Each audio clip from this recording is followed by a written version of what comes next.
El diario de Eliseo, autor Juan José Benítez, parte 19. Los 3 círculos. Yo diría que el martes, 15 de marzo del año 29 de nuestra era, el maestro inauguró una nueva etapa en su vida pública o de predicación. Veamos si soy capaz de explicarme. Ese día, hacia la 5:00, 11 de la mañana, Felipe llamó a la puerta de la casita y avisó: algo le sucede al rabí. Lo vimos desde el caserón de los Zebedeo. Permanecía solo y sentado en el interior de una barca varada. Se hallaba frente a la 5ª piedra de amarre. Nos preocupó. Al principio dudamos. ¿Debíamos bajar y preguntar? Pedro finalmente tiró del grupo y caminamos por la arena hasta la lancha en cuestión.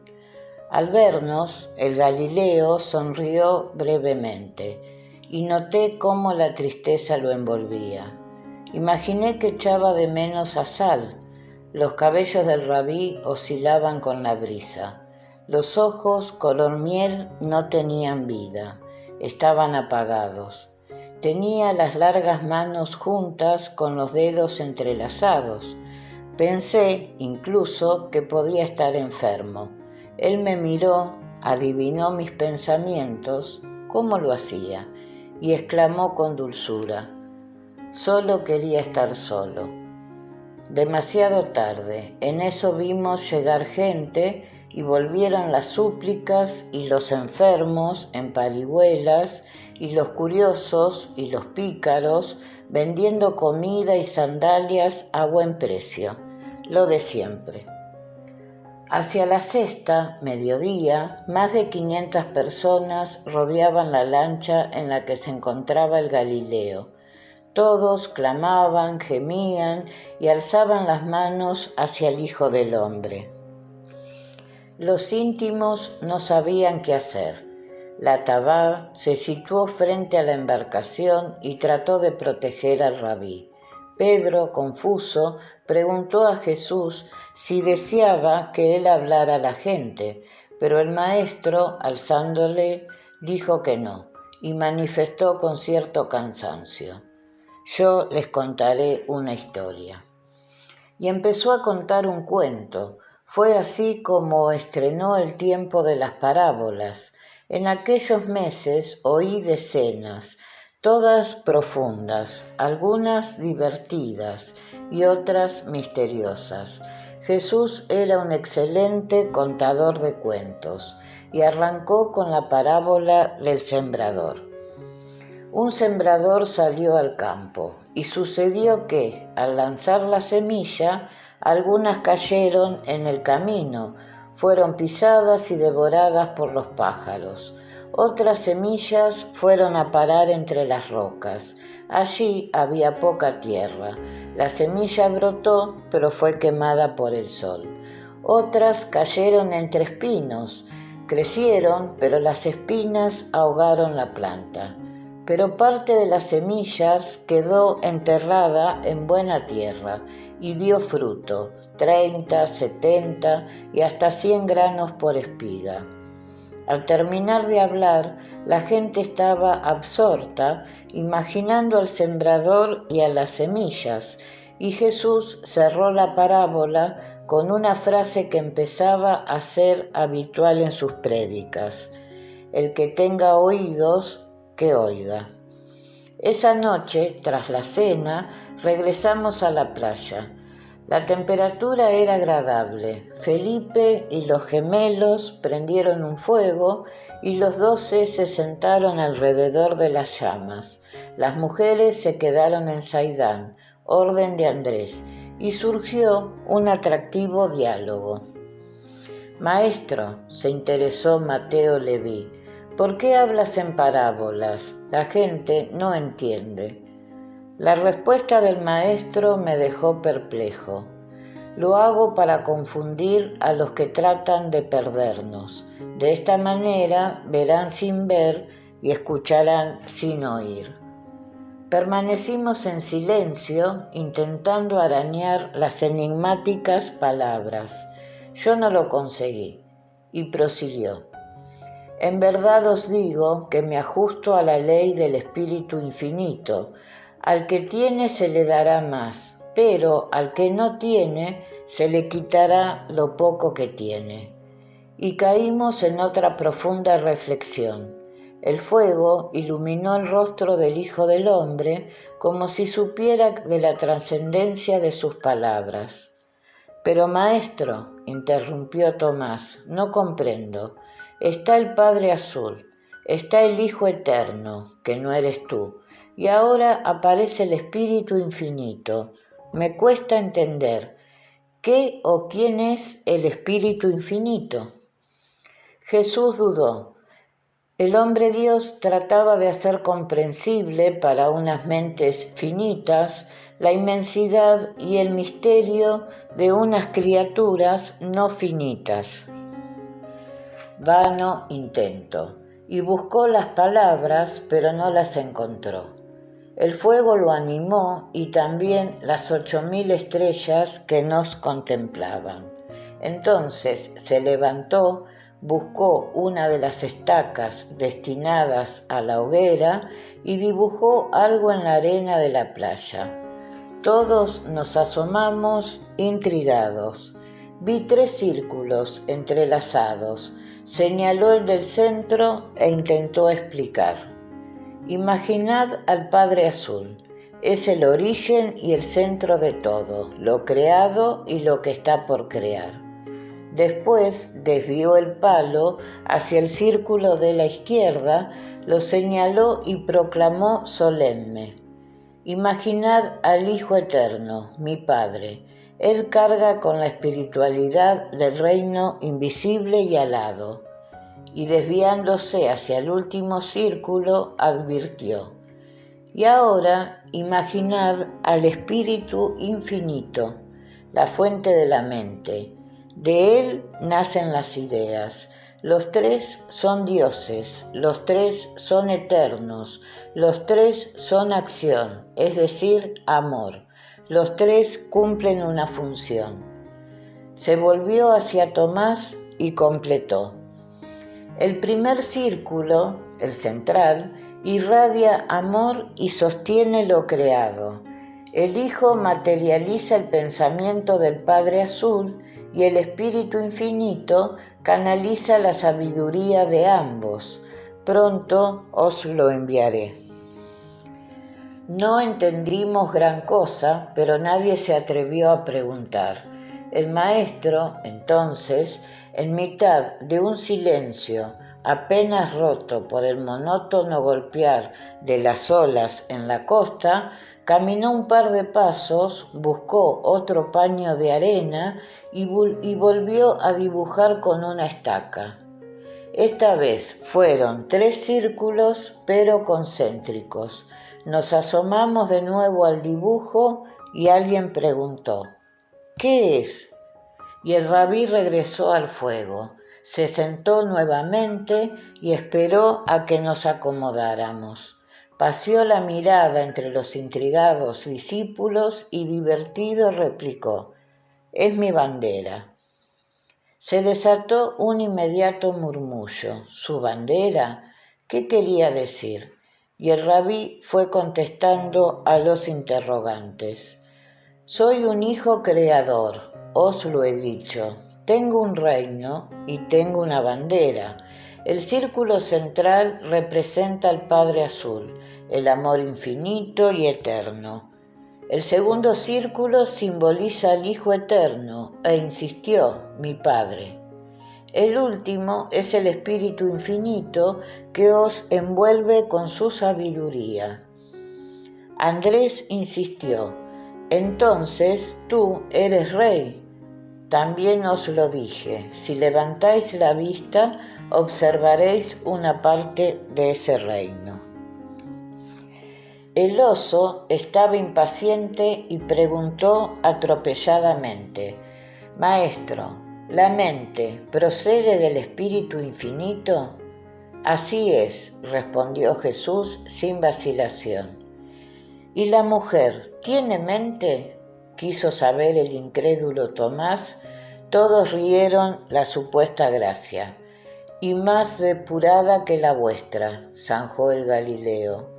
Se levantaron murmullos de desaprobación, y el Iscariote intervino, cosa rara. Los animales piensan, no como vosotros, pero piensan. ¿Cómo es la mente del Padre Azul?, preguntó el inquieto Bartolomé. Jesús movió la cabeza negativamente. Comprendí. Se hallaba de nuevo frente al callejón sin salida de las palabras, pero lo intentó. Amorosa, con eso es suficiente por el momento. Cuando pases al otro lado, y me miró, irás descubriendo los maravillosos e inimaginables atributos de esa mente prodigiosa. Ahora no tengo palabras. La verdad se me escurre como el agua entre los dedos. Confía. Dice, Señor, terció el celota, que las ideas no son nuestras y que proceden del Espíritu Infinito. El maestro asintió en silencio y el guerrillero prosiguió. ¿Y qué dices sobre las malas ideas? ¿Proceden también de ese Dios? Las malas ideas, aclaró el rabí, fueron buenas en un principio. Es la voluntad humana la que las pervierte. Es el hombre el que retuerce lo bueno, lo saludable y lo bello.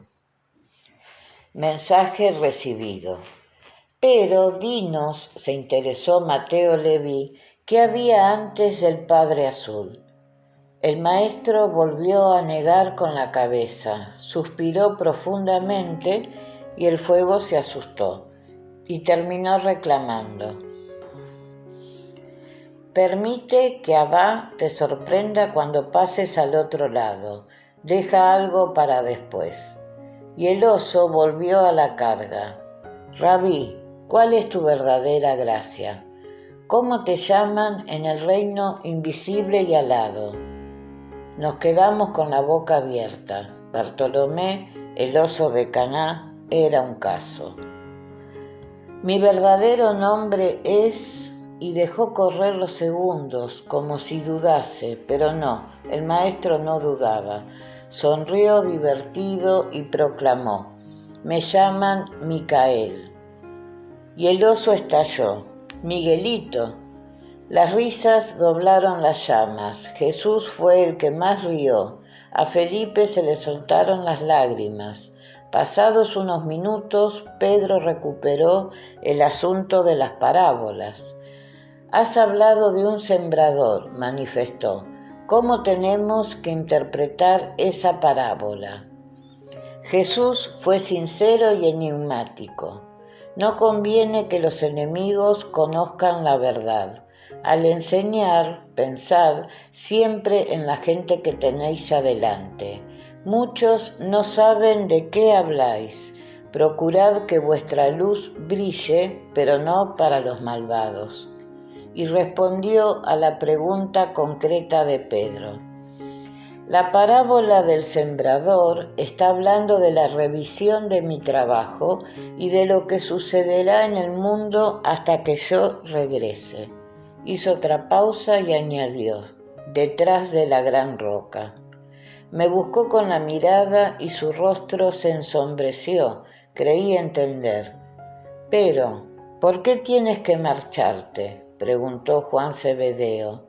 El rabí lo miró con benevolencia y replicó, debo volver al reino invisible y tomar posesión de lo que es mío.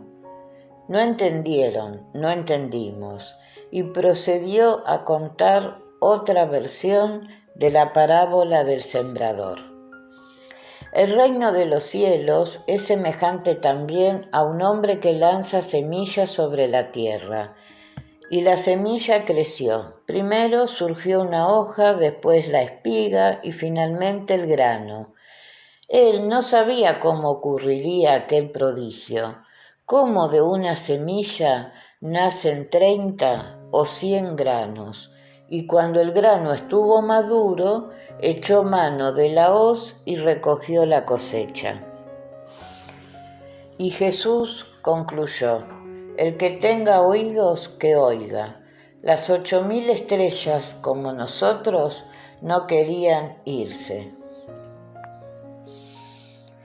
A partir de aquel día, el maestro refirió más de 200 parábolas. Recuerdo algunas con especial interés. El reino de Dios, dijo, es semejante a un grano de mostaza.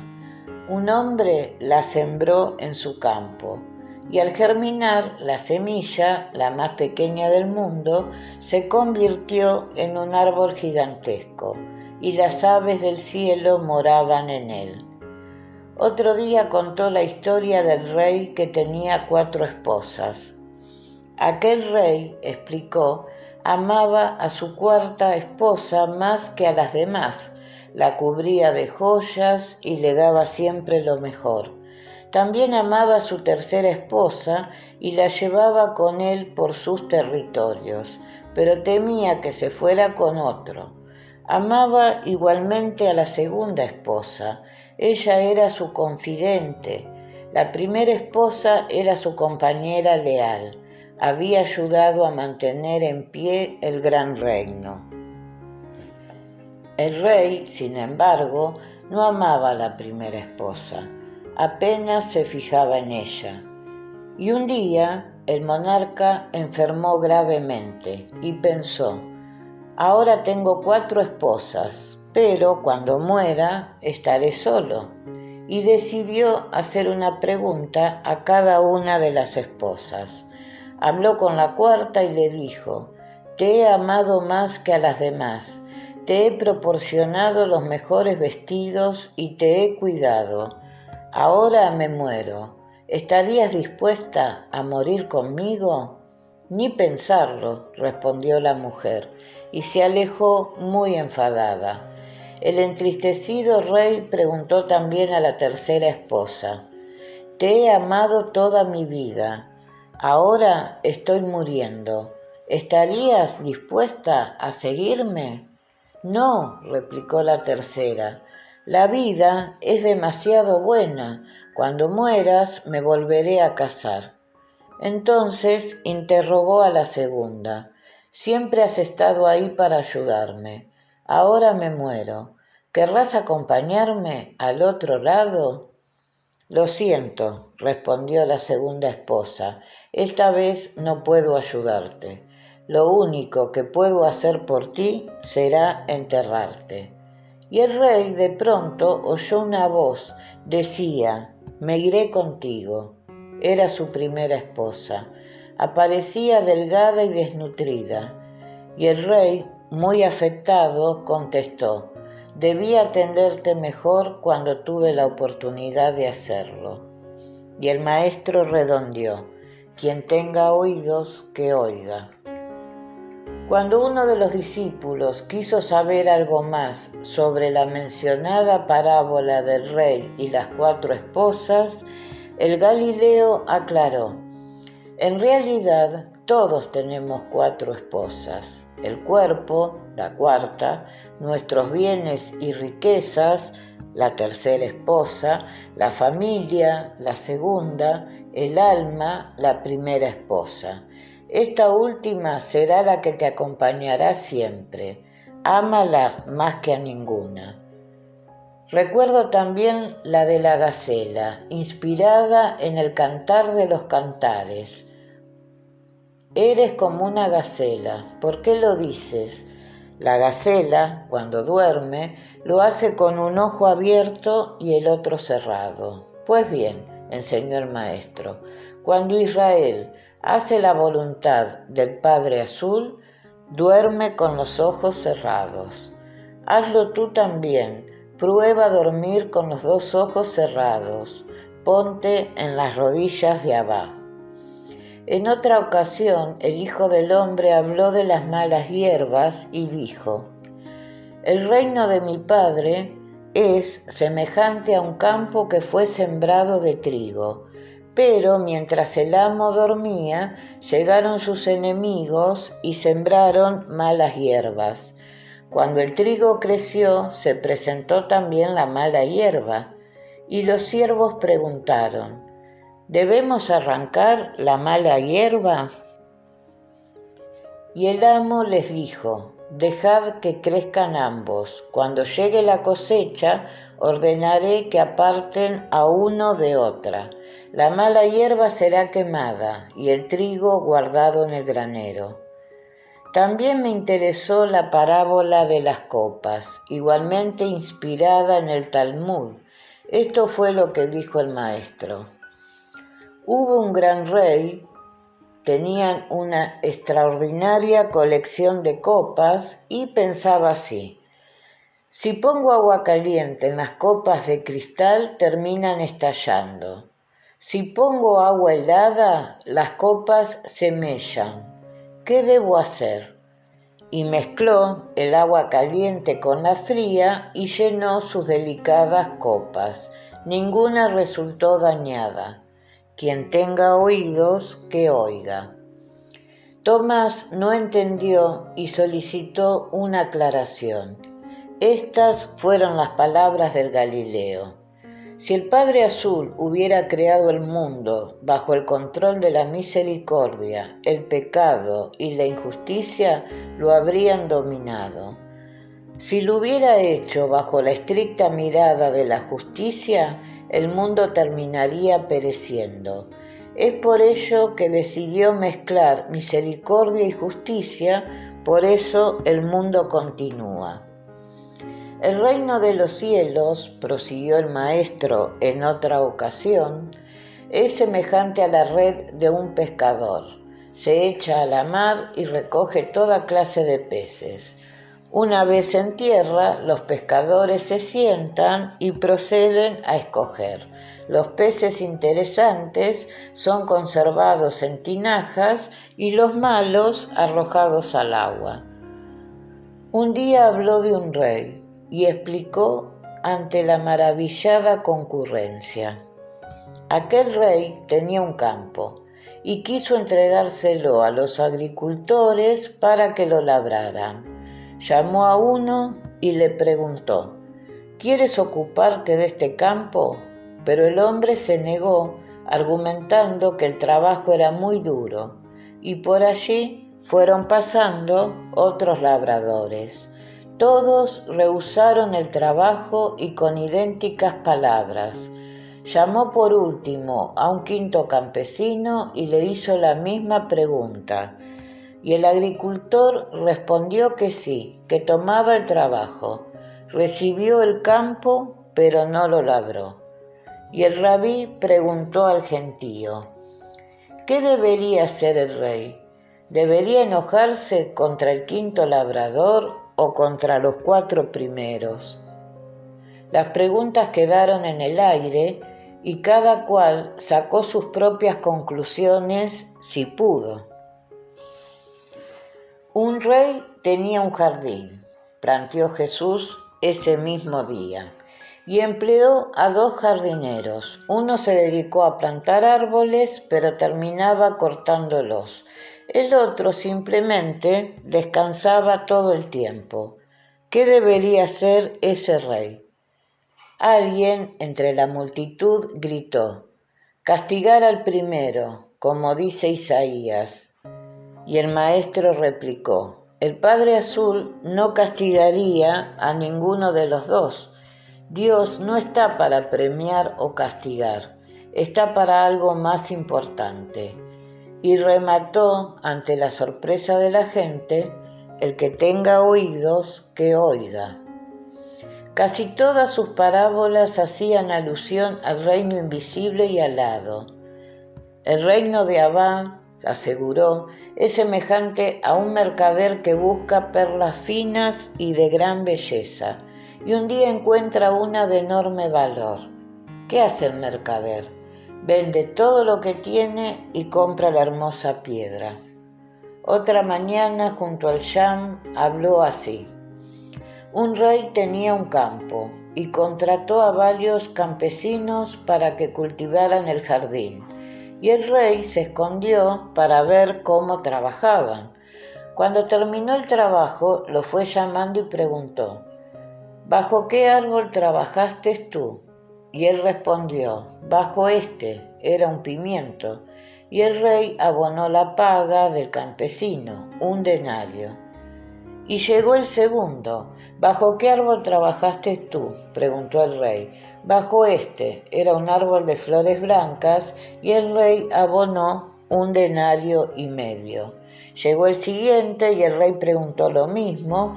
El campesino dijo que había trabajado bajo un olivo y recibió 2 denarios. Los campesinos entonces protestaron: ¿por qué no nos dijiste que cada árbol tiene una paga distinta? Y el rey contestó: si lo hubiera dicho, nadie habría trabajado. En otra oportunidad, el maestro contó la parábola del tesoro. El reino invisible y alado, dijo, es como un tesoro enterrado. El campesino que trabaja la tierra da con él y feliz vende cuanto tiene para poder comprar el terreno y quedarse con el tesoro. Pero la multitud no comprendió. Una mañana en el puerto de Nahum pronunció las siguientes parábolas. Érase una vez una zorra. Contemplaba cada día un hermoso huerto repleto de uvas, pero estaba muy gorda y no podía colarse por ningún resquicio de la cerca. Decidió no comer en 3 días con el fin de adelgazar, y así fue. La zorra pudo entrar en el viñedo y comió cuanto pudo. De repente fue descubierta por los dueños y el animal corrió tratando de huir por la cerca, pero había comido tanto que volvió a engordar y no pudo escapar, y tuvo que esconderse y ayunar. Al cabo de 3 días pudo salir de la propiedad. En esta ocasión el rabí comentó: he aquí la situación del hombre ante el mundo. Piensa que es el amo de todo hasta que un día, derrotado, se da cuenta de que no tiene nada. El Galileo se refirió también a la levadura y la comparó con el reino invisible de su Padre Azul.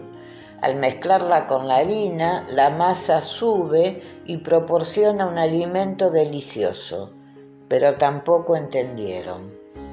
En cierta ocasión, un fariseo preguntó a Jesús: Maestro, ¿con qué pueden compararse las palabras de la ley? Y el Galileo replicó con la siguiente imagen: las palabras de la ley son el fuego. Si el hombre se acerca mucho, se quema, pero si se aleja demasiado, termina helándose. Pues bien, en verdad os digo que el verdadero fuego, el que no quema ni hiela, es hacer la voluntad de Abba. Y os diré más: todos los hijos de Dios llevan impresa en su mente una parte de ese magnífico Padre Azul. No le creyeron y lo llamaron blasfemo una vez más. Una tarde, otro de aquellos odiosos, santos y separados, los fariseos, formuló la siguiente pregunta trampa: Rabí, ¿cuántas clases de hombres hay?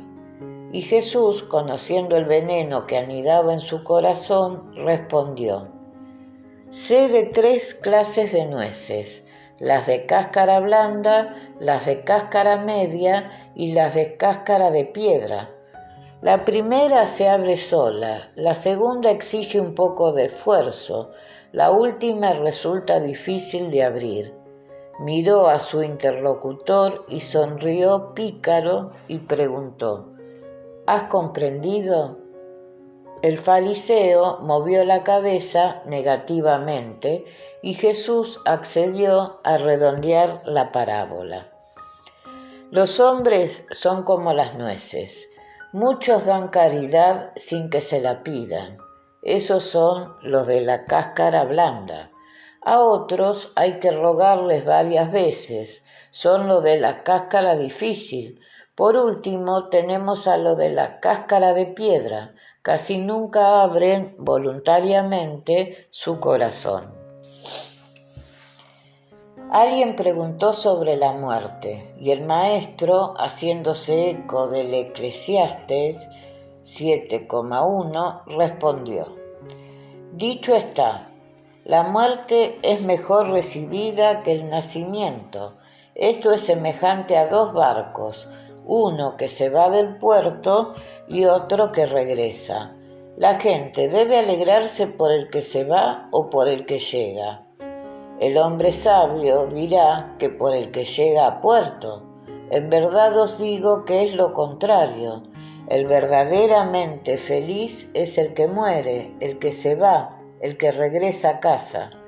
Quien tenga oídos, que oiga. Y en la playa de Saidán escuché la siguiente parábola.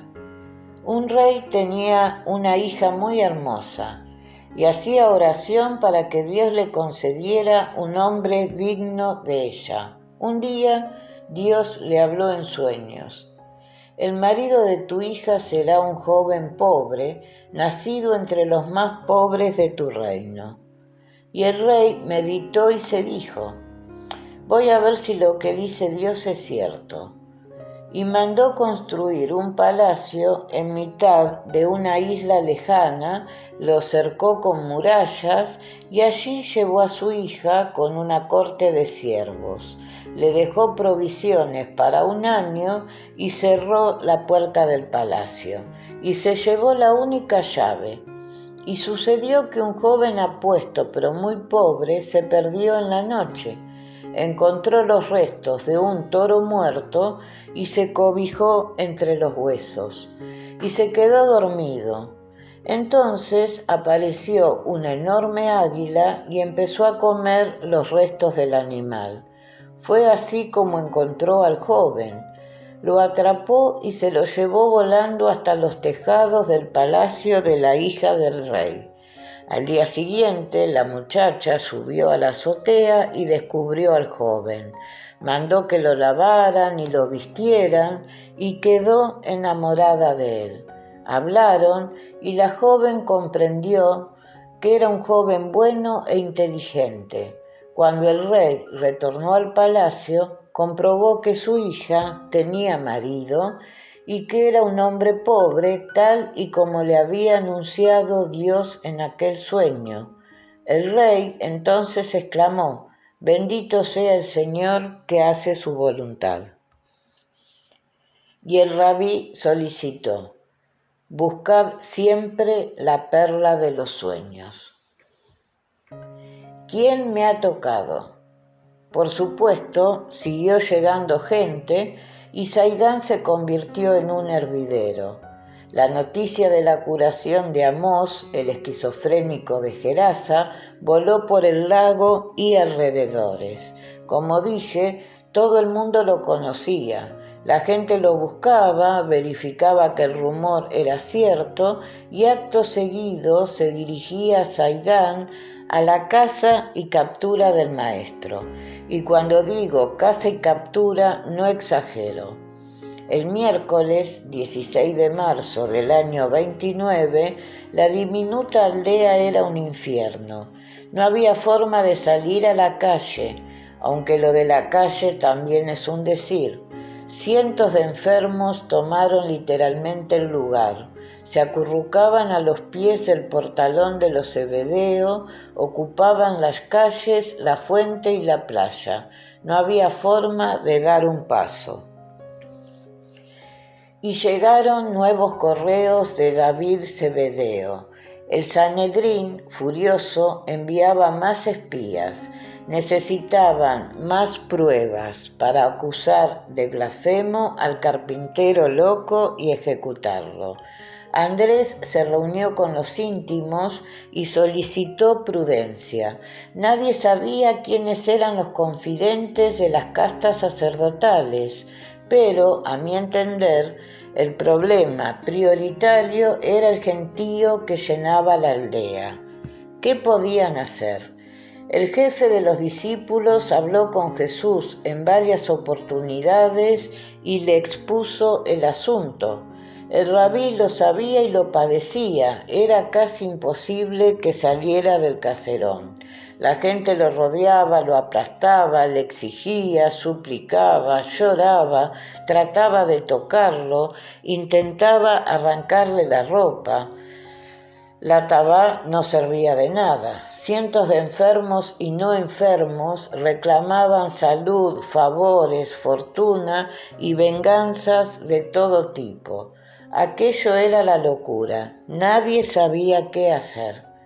Y hacia la nona, 3 de la tarde, llamaron a la puerta del caserón. Salomé, la dueña, no hizo caso. Las llamadas eran constantes. E insistieron, y alguien gritó un nombre. Era un tal Jairo, uno de los cargos directivos de la sinagoga de Nahum. Andrés autorizó la entrada y el hombre entró con dificultades. El gentío empujó la puerta y poco faltó para que desbordaran a la servidumbre. Tuvieron que mostrar las espadas para que la gente retrocediera. Jairo era un joven de unos 20 años, alto y mestizo. Al ver a Jesús, se arrojó a sus pies y suplicó: «Maestro, mi única hija está muy grave, te suplico que me acompañes y la cures». El Galileo no lo dudó. «Vamos».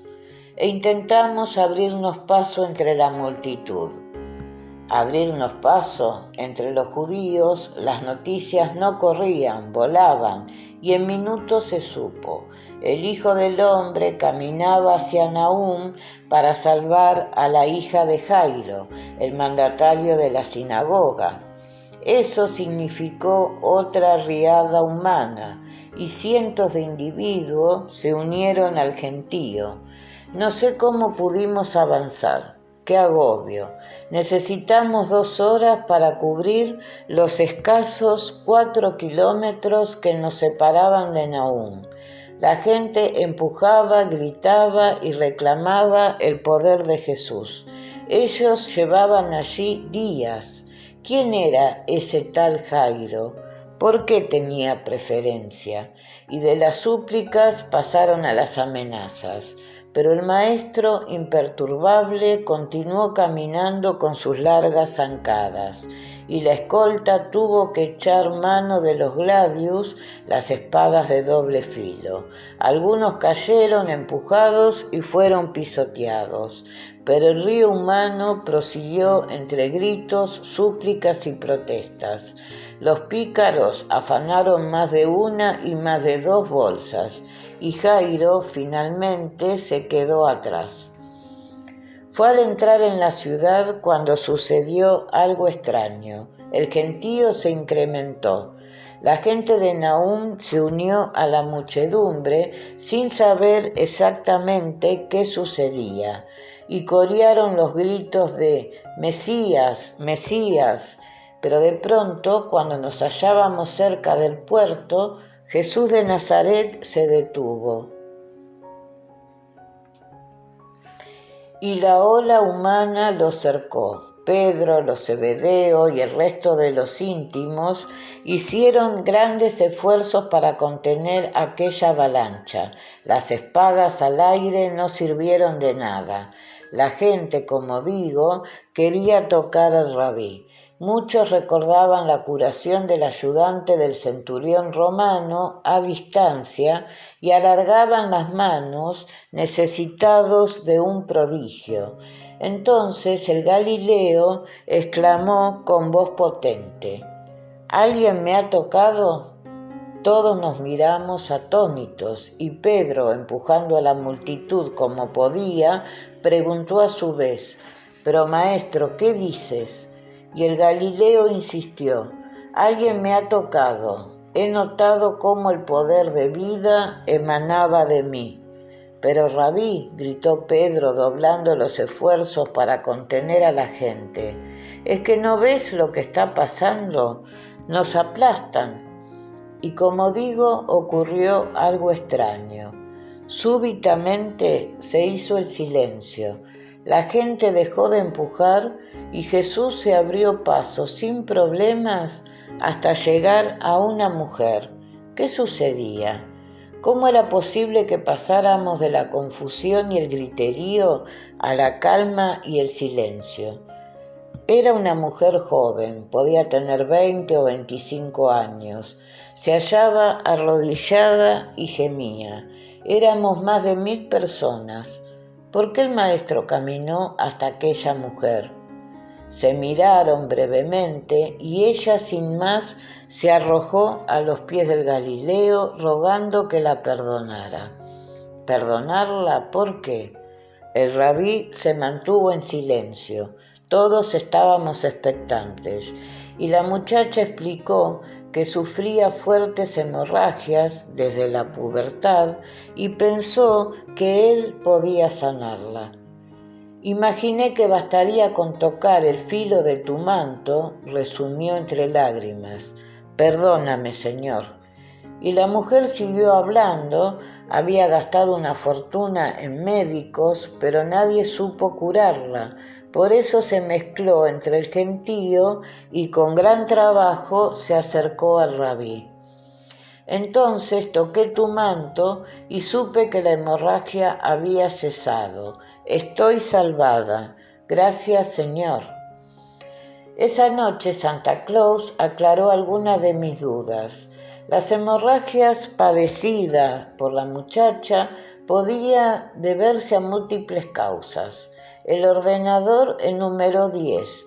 Cáncer del cuello uterino, tuberculosis, pólipos endometriales, fibroides en la submucosa, adenomiosis, cáncer de la cervix o de la endocervix, chancro, pólipos endocervicales, erosión y trauma. Probablemente se trataba de una menorragia, flujo de sangre prolongado. Jesús se aproximó a levantar a la mujer y proclamó delante de todos: Hija, tu fe te ha curado, vete en paz. Y proseguimos la marcha hacia la casa de Jairo. Nunca supe si la mujer resultó verdaderamente curada. No volvimos a verla. No era vecina de Naúm ni era conocida en la zona. Máxima popularidad. Alcanzamos el hogar de Jairo poco antes del ocaso. Ese 16 de marzo del año 29, miércoles, el sol dio el portazo habitual a las 17 horas 40 minutos. Pues bien, cuando estábamos muy cerca de la casa, nos salieron al paso algunos familiares y siervos del funcionario de la sinagoga. Lloraban y se lamentaban. Tu hija ha muerto, gritaban. No molestes al maestro, ya no es necesaria su presencia. Jesús escuchó estas palabras y tomando al padre por el brazo le susurró: No temas, confía. Pero Jairo cayó desmayado. La niña, según me explicaron más tarde, tenía 12 años. Jesús tomó en sus brazos a la joven y entraron en la vivienda. La servidumbre solo permitió el ingreso de la tabá. El resto nos quedamos en la calle. Lo que sucedió en el interior fue contado después por Pedro y los Zebedeo. Solo me fié de lo narrado por Santiago. Ni Pedro ni Juanito tenían credibilidad para este explorador. Cuando Jesús llegó hasta la sala en la que yacía la pequeña, los flautistas y las plañideras ya habían empezado su trabajo. La madre lloraba angustiada y los parientes y amigos intentaban consolarla. La tragedia, al parecer, había caído sobre aquella casa. Pues bien, según Santiago de Zebedeo, cuando los discípulos lograron poner un poco de orden en aquel caos, el maestro se aproximó a la cama en la que yacía la niña, tomó el pulso y dirigiéndose a la madre comentó: Tu hija no está muerta. Nadie le creyó. El maestro tocó de nuevo el cuello de la pequeña y confirmó lo dicho. Vivía. Jesús Entonces tomó a la hija de la mano y le gritó al oído: «Despierta». La niña abrió los ojos y, ayudada por el rabí, se levantó de la cama y dio un corto paseo por la sala. La madre se desmayó y también algunas de las plañideras, y cundió el pánico. Todos corrían y gritaban, y escaparon del lugar como pudieron, atropellándose. Después se presentó Jairo, pálido, y abrazó a su hija. Y, sin dejar de llorar, se lanzó a los pies del maestro besándolos. Jesús lo alzó y lo abrazó. Así estuvieron un minuto largo. Pregunté a Santiago si habían observado alguna luminosidad azul en la sala. Dijo que no, y se adelantó a mis pensamientos. Quizás se trataba de un caso similar al vivido de Naín con el hijo de la viuda. Quizás estábamos ante otro problema de catalepsia. En definitiva, nadie en su sano juicio puede asegurar que la vuelta a la vida de la hija de Jairo fuera un milagro. Sencillamente, el rabí se percató de la situación, la pequeña tenía pulso y le ayudó a volver en sí. Eso fue todo, según Santiago. Jesús se reunió después con los padres y familiares e intentó decirles que él no había hecho nada extraordinario. La niña, al parecer, sufrió una crisis, consecuencia de las fiebres malignas, posible paludismo. Felipe estuvo de acuerdo con Santiago. El intendente había vivido situaciones parecidas, pero la familia no aceptó la versión del Galileo. Era un milagro. El rabí había resucitado a la pequeña. Y según Santiago, no hubo forma de que aceptaran la verdad. Y la noticia, lógicamente, corrió por Naúm y la gente, enloquecida, rodeó la casa de Jairo, coreando el nombre del maestro y solicitando que lo hicieran rey de inmediato. Los discípulos flotaban. Aquello era la felicidad máxima. Jesús definitivamente era el Mesías anunciado por los profetas. Santiago, prudente, explicó lo ocurrido al resto de los discípulos. Andrés y Felipe dudaron. El resto se unió al coro de los que deseaban proclamarlo rey. Cuando pude, interrogué a Pedro. Aseguró que había sido un portento. La niña mintió, presentaba todos los síntomas de la muerte. Mateo, en su evangelio, se hace eco de las palabras de Pedrito, el fantasioso, y considera que la hija de Jairo fue resucitada. Insisto, el suceso fue dudoso. Posteriormente, cuando Jesús se marchaba de la casa, Mateo escribe que 2 ciegos le salieron al paso rogándole que los curase, y asegura que el maestro tocó sus ojos y los ciegos recuperaron la vista. Falso.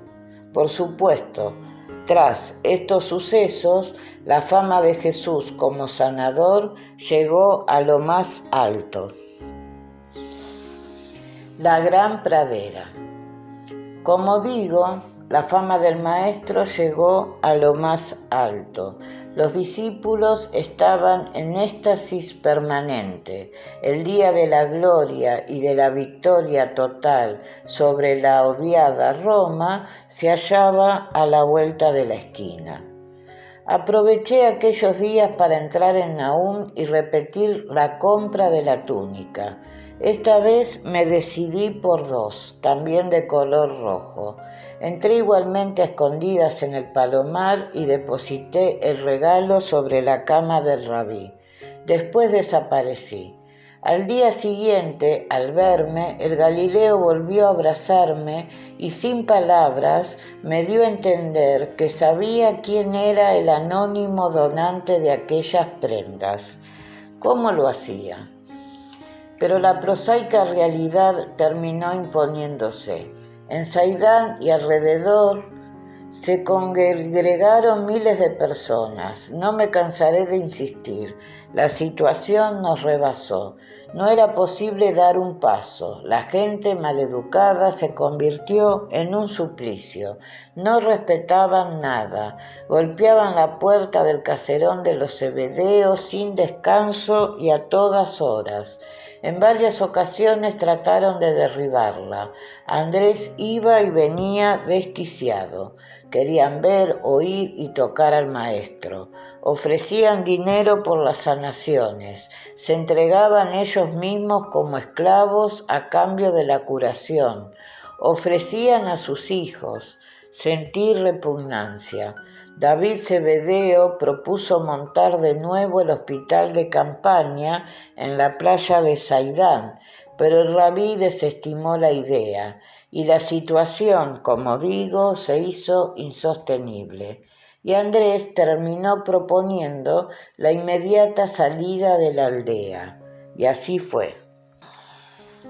En la madrugada del 27 de marzo, domingo, Jesús y los 12 huyeron por la puerta de atrás, al tiempo que el grupo de mujeres a bordo de los carros llamaba la atención del gentío congregado frente al portalón.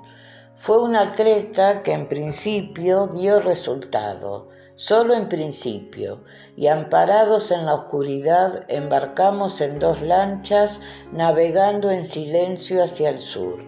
Costeamos durante 1 hora aproximadamente.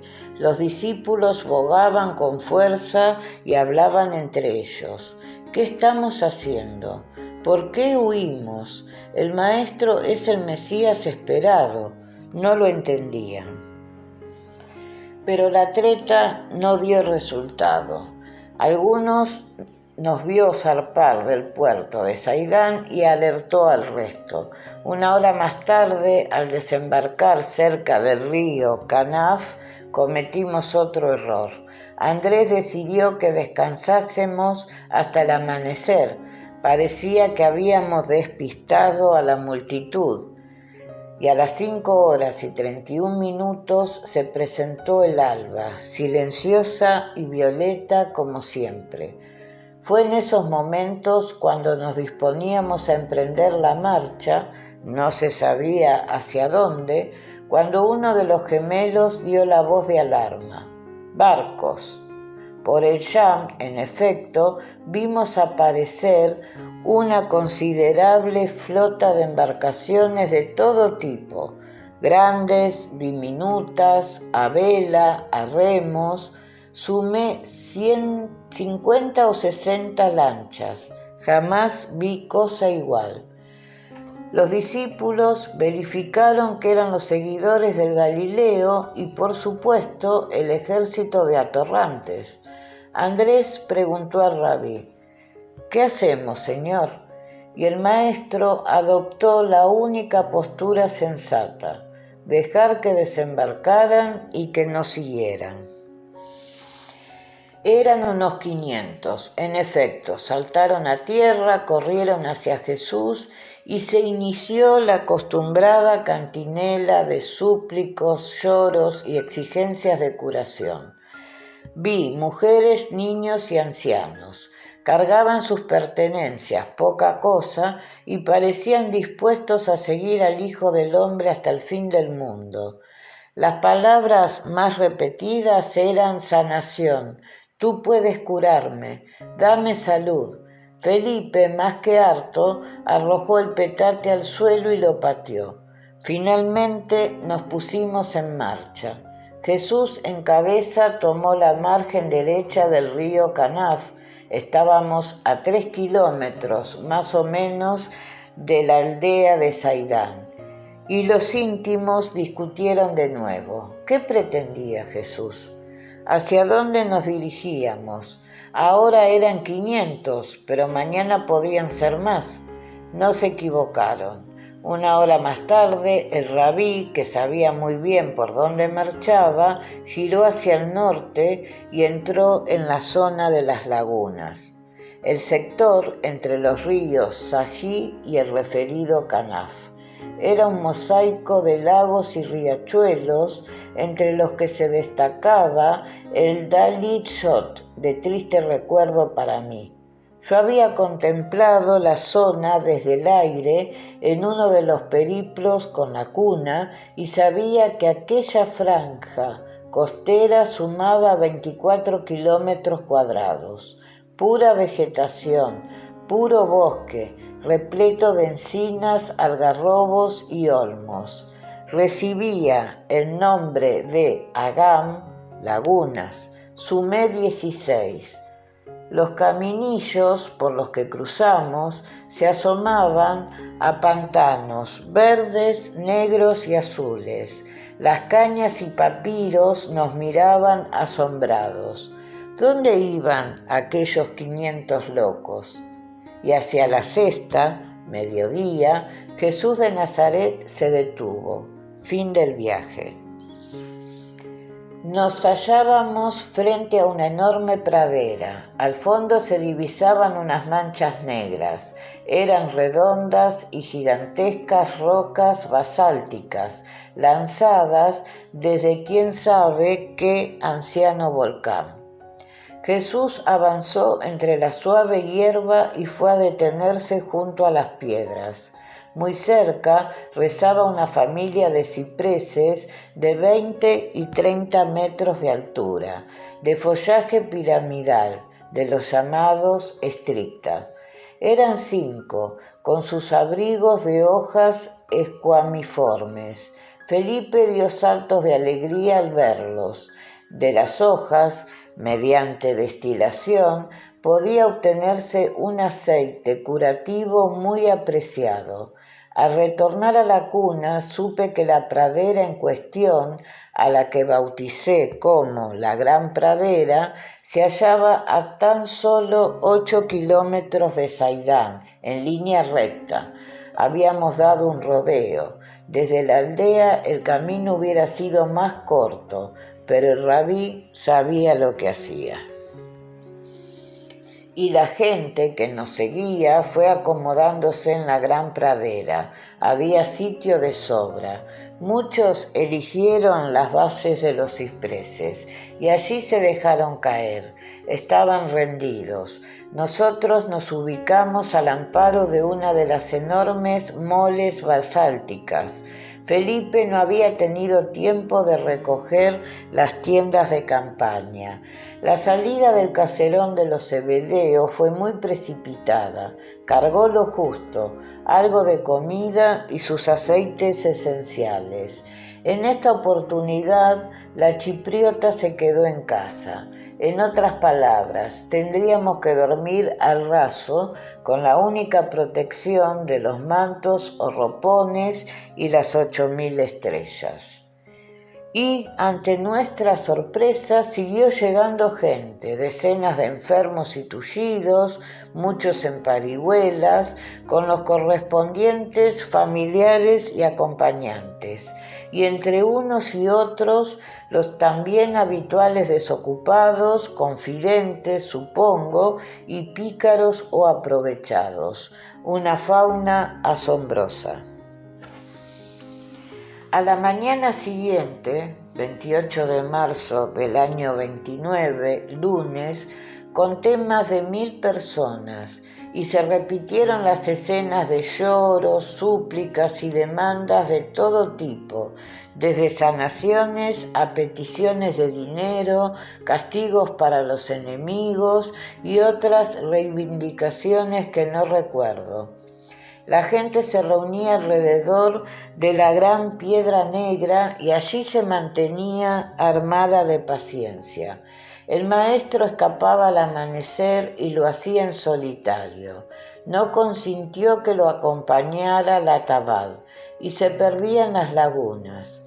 Después supe que pasó mucho tiempo con su viejo amigo Gelal, el cazador de patos y cisnes mencionado en los diarios del Mayor. Cerca de la llamada Laguna de la Encina se levantaban varias chozas propiedad del seco y silencioso Gelal. Allí detectamos el nivel cero respecto al mar Mediterráneo. Gelal, según mis noticias, había conocido al maestro en el astillero de los Zebedeo en Nahum. Gelal, piedra labrada por la viruela que había bombardeado su rostro, era experto en la caza de gansos y, sobre todo, en la captura del cisne cantor, muy cotizado entre las clases pudientes. Ofrecían 200 y 300 denarios por ejemplar, pero el maestro no participaba en las cacerías. Al atardecer Jesús retornaba a la gran pradera y prácticamente se escondía entre las rocas. Felipe le llevaba algo de comer y la escolta lo rodeaba. Cuando la muchedumbre preguntaba por el rabí, Andrés o Pedro se encogían de hombros. No había respuesta. Los discípulos, nerviosos, no sabían qué pensar. ¿Por qué estábamos allí? ¿A qué esperaba el Galileo? Aquello no era un descanso, era pura tensión. ¿Qué se suponía que iba a suceder? ¿O es que aguardaban a alguien? Pronto lo sabríamos.